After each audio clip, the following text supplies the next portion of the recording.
শুধু এইটুকু বলবো, এই কলসিন্দুরের মেয়েরা আমাদের গর্ব। এই কলসিন্দুরের মেয়েরা শুধু কলসিন্দুরবাসীকেই গর্বিত করেন নাই, কিংবা শুধুমাত্র গামারিতলাবাসীকেই গর্বিত করেন নাই, সমগ্র ধোবাউড়া, হালুয়াঘাট, ময়মনসিংহ, বাংলাদেশকে তারা গর্বিত করেছেন। সারা বিশ্বে বাংলাদেশের মুখ উজ্জ্বল করেছেন। সেই জন্য তাদের জন্য আরেকটি জোরে করতালি, জোরে। এর আগে তারা সাফ গেমসে বিজয়ী হয়েছিলেন, আমি সম্বর্ধনা দিতে চেয়েছিলাম, আমাকে দিতে দেওয়া হয় নাই। কিন্তু আজকে দ্বিতীয় স্বাধীনতার এই যুগে মুক্ত পরিবেশে, উন্মুক্ত পরিবেশে, খোলা আকাশের নিচে একটি গ্র্যান্ড রিসেপশন দেওয়ার সৌভাগ্য আমার হয়েছে। এই জন্য আমি নিজেকে গৌরবান্বিত মনে করছি। বন্ধুগণ, আজকের এই অনুষ্ঠান কিন্তু দলীয় অনুষ্ঠান না। আমরা বিএনপির নামে এই অনুষ্ঠানটি করতে চেয়েছিলাম, কিন্তু আমাদের নেতা, বিএনপির ভারপ্রাপ্ত চেয়ারম্যান জনাব তারেক রহমান, তাকে যখন তাকে বললাম যে আমার এলাকায় এরকম একটি অনুষ্ঠান, তিনি আমাকে বলেছিলেন যে অনুষ্ঠানটি আপনি দলীয়করণ করতে যায়েন না। আওয়ামী লীগ যেমন সবকিছু দলীয়করণ করতে চেয়েছে, আমরা আওয়ামী লীগের মতো নয়, আমরা নির্দলীয়ভাবে সম্বর্ধনা দিতে চাই। এই জন্য দেখেন আমাদের মঞ্চের কোথাও বিএনপির নাম নেই, কোথাও কোনো ছবি নেই। এবং আমরা যে আয়োজক কমিটি করেছি, সেই আয়োজক কমিটিতে রাজনীতিবিদ আছেন, শিল্পী আছেন, সাহিত্যিক আছেন, সাংবাদিক আছেন, খেলোয়াড় আছেন, ক্রীড়া সংগঠক আছেন, বিশিষ্ট ব্যক্তি আছেন, নির্বাচিত জনপ্রতিনিধি আছেন, ছাত্র আছেন, যুবক আছেন, কৃষক আছেন, শ্রমিক আছেন। সেই কারণে আজকের এই সম্বর্ধনা অনুষ্ঠানটি সার্বজনীন একটি সম্বর্ধনা অনুষ্ঠান, এবং এটার মূল কারিগর হচ্ছেন তিনি রাজনীতি করেন, তারেক রহমান। এই জন্য আমি তার প্রতি কৃতজ্ঞতা জানাচ্ছি। তিনি কিন্তু বলেন নাই যে তার নামটি এখানে উচ্চারণ করতে। আমি জানি না এই জন্য আমার পানিশমেন্ট হয় কিনা, তারপরেও আমি এটা না বলে পারলাম না যে আমরা সেই রাজনীতি করি, সব কিছুকে আমরা দলীয় চিন্তা ভাবনা করি না, দলীয়করণ করতে চাই না। মারিয়ারা, সানজিদারা, ওরা আমাদের গর্ব, জাতির গর্ব। ওনাদেরকে আমরা কোনো দলীয় মোড়কে আবৃত করতে চাই না।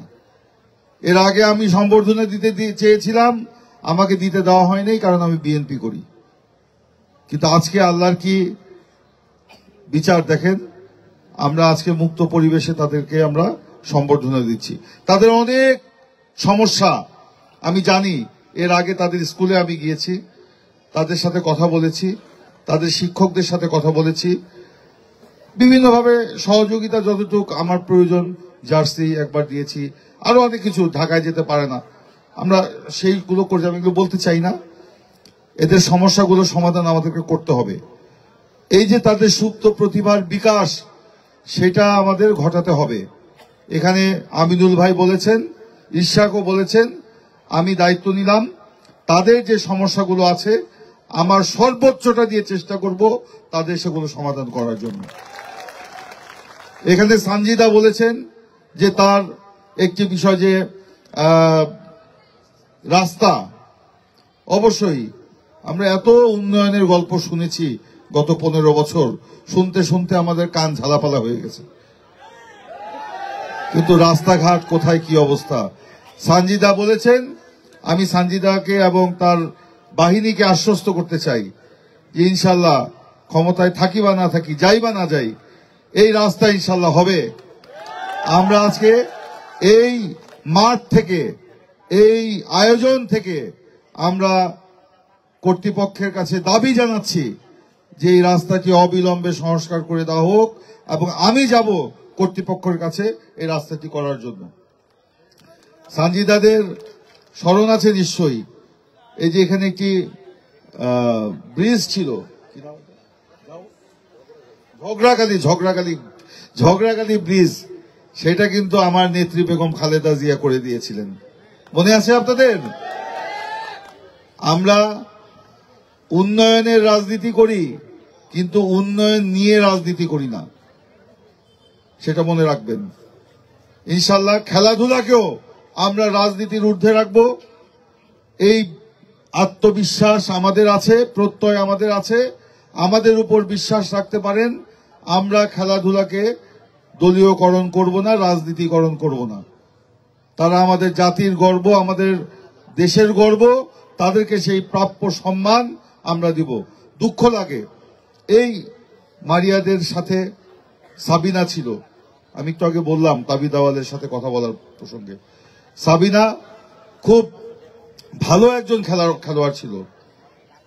আসলে মাত্র 2 দিনের জ্বরে বিনা চিকিৎসায় তাকে মৃত্যুর কোলে ঢলে পড়তে হয়েছে। তার জানাজায় আমাকে যেতে হয়েছে। তার মার যে আহাজারি কান্না, সেটা এখনো কানে বাজে। আমি গিয়েছিলাম পরে তার বাড়িতে, শুনেছি আছে কিভাবে মেয়েটা মারা গেল। আমি মঞ্চে এখানে উপস্থিত আছেন আমাদের বাবলু ভাই, দানশীল ব্যক্তি, নিজেও দান করেন এবং আরো অর্গানাইজ করতে পারবেন। আরো অনেকে আছেন, আমি নামগুলো বলতে চাই না। আমি আশা করি নিশ্চয়ই ইশরাকও পিছপা হবে না, আমিনুল ভাইও পিছপা হবে না, আমাদের মোতার ভাই এবং আলম ভাইও পিছপা হবে না। সবাই মিলে আমরা এই মেয়েদের খাবারের ব্যবস্থা করতে পারবো না? আমি কোনো আশ্বাসের রাজনীতিতে বিশ্বাস করি না, তারপরেও আপনাদেরকে কথা দিচ্ছি ইনশাল্লাহ তাদের এই বিষয়টি আমি ব্যক্তিগতভাবে দেখব এবং যা যা করণীয় আমার সেটি আমি করব। এই ধোবাউড়ায় অনেক ক্রীড়া সংগঠক আছেন, এই ধোবাউড়া থেকে অনেক প্লেয়ার তৈরি হয়েছেন যারা জাতীয় দলে খেলেছেন, অনেক ক্লাব এখানে আছে। এই মাঠে কিন্তু আমি কয়েকবার খেলা উদ্বোধন করতে এসেছি। ক্রিকেট খেলা নিয়মিত হয়, ফুটবল খেলা হয়, ব্যাডমিন্টন খেলা হয় এবং প্রতিযোগিতা, এবং ক্রিকেট তো রাতেও দেখেছি খেলা হতে।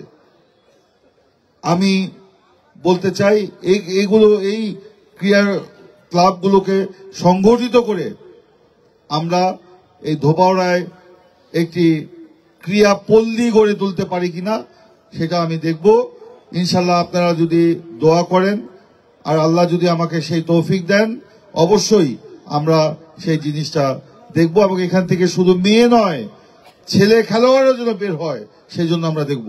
এবং শুনেছি এখানে একটি স্টেডিয়াম হচ্ছে, আমরা এখানে পূর্ণাঙ্গ একটি স্টেডিয়াম এবং একটি ক্রীড়া পল্লী করার জন্য ইনশাল্লাহ যদি আমাদের সরকার ক্ষমতায় আসে আমরা সেটা সে ব্যাপারে দেখব। আমি বক্তব্য আর দীর্ঘায়িত করব না।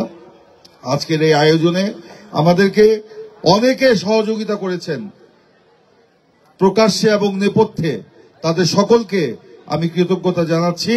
এবং আমি আজকে খুবই গর্বিত এই কারণে যে আজকে আমরা এই মুক্ত আকাশের নিচে আমরা একটি গ্র্যান্ড রিসেপশন আমাদের এই কলসিন্দুরের হিরোইনদেরকে আমরা দিতে পারলাম। আমি তাদের সাথে আছি এবং ইনশাল্লাহ থাকবো। যে কোনো সমস্যা, যে কোনো প্রয়োজনে তোমরা আমার কাছে আসবে, তোমরা আমার ছোট বোন, আমার কাছে আসবে, আমাকে বলবে, আমি আমার চেষ্টা করব তোমাদের সেই সমস্যাগুলো সমাধান করতে। এখানে স্কুলের টিচার্সরা উপস্থিত আছেন, কোচ এখানে উপস্থিত আছেন, তাদেরকেও বলবো যে আপনাদের যে কোনো সমস্যা নিয়ে আমার কাছে যদি আসেন, আমি সর্বোচ্চটা দিয়ে আপনাদের তার সমাধান করার